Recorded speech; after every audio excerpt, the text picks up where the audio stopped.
Thanks for having me.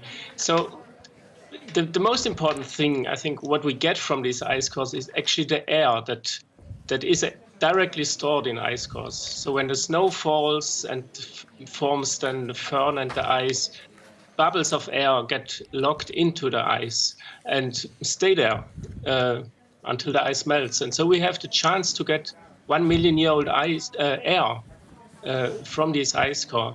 And in addition to that, we measure all kinds of proxy. We call it proxy. So these are, we get basically information, indirect information about past temperature. We can see dust in the past. We can see how much snowfall we had by looking at the layer thickness. So we can get a lot of information from these ice cores.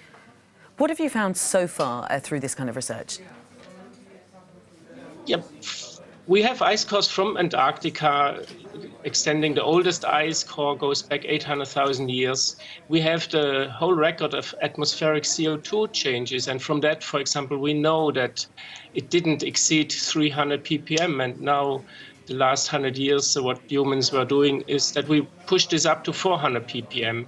We have ice cores from Greenland, where we saw that we can have rapid climate change, where temperatures can change within decades of more than 10 years. So we had these rapid climate changes during the last ice age.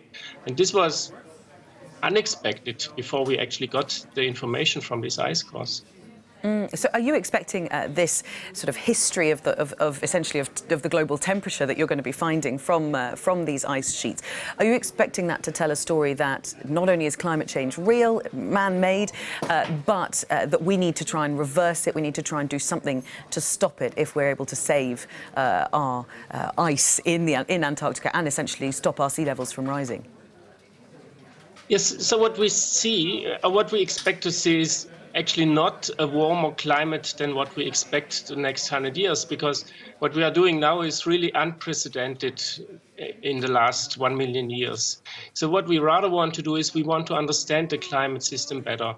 We had 1 million years ago a transition in the climate system where we had interglacial cycles with a pacing of 40,000 years, which then switched to 100,000 years. And we don't understand these changes yet.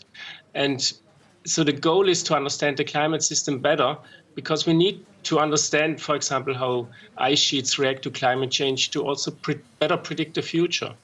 So that's the idea, to better understand the system. Well, we wish you luck. Thank you very much for joining us, Raimund Muscheler there from Sweden. Thanks very much.